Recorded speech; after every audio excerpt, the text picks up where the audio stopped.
everybody, it's Tessa here. Today we're going to be making a sign for our farm fresh eggs to sell them because I see those signs in stores all the time, but maybe it's not a good week for me to spend that money on something silly like a sign. But to look professional and to get people's eye on our eggs, it is a good idea to have something that shows your customers that you have eggs for sale. So we're going to be using some wood that I have in the house with acrylic paint and supplies at home. No vinyl cutting machine required. And we're going to do some nice spot work on here that will look professional and classy for your egg customers. And it'll save you some money. So let's get started. All right, first thing I'm doing is putting on grass to this sign. So it gives a little pop of color, makes it more interesting for people to see. So using one of my darker colors of green, I am giving a background here, kind of like you'd see in an elementary school grass picture. But then we're gonna take those lighter shades of green and we are going to create blades of grass that go up from the base of our painting. So I am using every color of the green. I'm not being super careful with it. I am spreading them out, not even very evenly. Some are down at the bottom, some are up at the top. But all I'm doing in that is kind of just filling up space because we are gonna put other colors and other designs on top. So this is our background just for some visual interest. All right, now, it's time for us to transfer on the words. So if you don't have a vinyl cutter at home, it can be really discouraging to try to do this to make it look professional. So what I'm doing is I have printed the words that I want in my sign, and I am using a really sharp pen and I am tracing over those and pushing really hard so it creates an indent in my wood. So if you have a choice when you're choosing up your sign, choose one that has soft wood. A lot of them do already. Another option you can use is a pen and carbon paper. So you would put a piece of carbon paper underneath your printed letters so that you know for a fact it will transfer over. And you can get white carbon paper too, which is nice if you have a dark background. So now that I've got all of that in there, I am going to be using a smaller brush so that I can get an outline of all of the letters. So at first they aren't going to look perfect. Right now I just am identifying the spaces where my letters are going to be.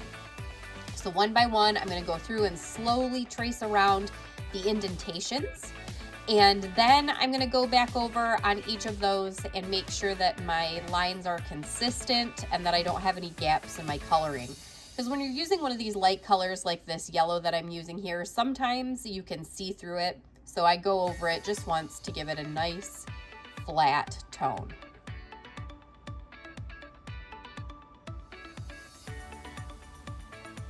Now when I'm putting on the price, my eggs here at my house are $4 a dozen. Feel free to change that to what's appropriate for yours, or change up the wording if you decide to as well. It's easy to print these just from Word on your computer, and it gives you a good template with some easy fonts that aren't so overused or hard to read.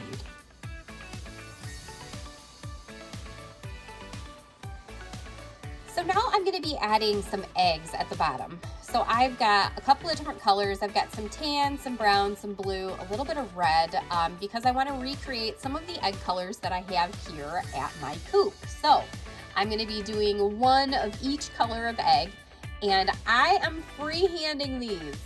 Don't let that scare you. Just think about how wonderfully uneven and bizarre some of the eggs are that you have in your coop, and let that guide you while you're making these here. So as long as the bottom is bigger than the top, usually it'll end up looking like an egg. And as you saw there, I flipped my sign upside down. Anytime you're drawing or painting and you can't get your proportions right, flip your work upside down. It gives you a different perspective and it makes it easier for you to see what might need to change. So now I'm taking some of the darker colors that I've been using and I'm adding a little bit of shadow down below on these brown toned eggs. So I've got my dark brown egg, my tan egg, and my white egg. And I've just got a little bit of shadow on the lower left hand for each one.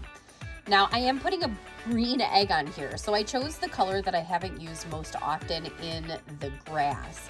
And then when I add in the shading and the highlighting, that's what'll differentiate it from the grass. So for the highlight, I use a little bit of white paint, and for the shadow, I am using that brown color. Not using any black. Black can sometimes not look real, and I want these to just look like they're naturally sitting there.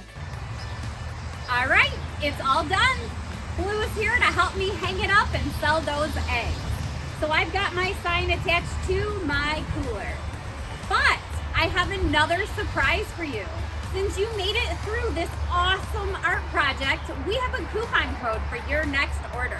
Be sure to check in the comments to find that code so that you can get $5 off your new order with Meyer Hatchery. So be sure to like and subscribe. Click right above to get notifications the next time we drop one of these awesome videos.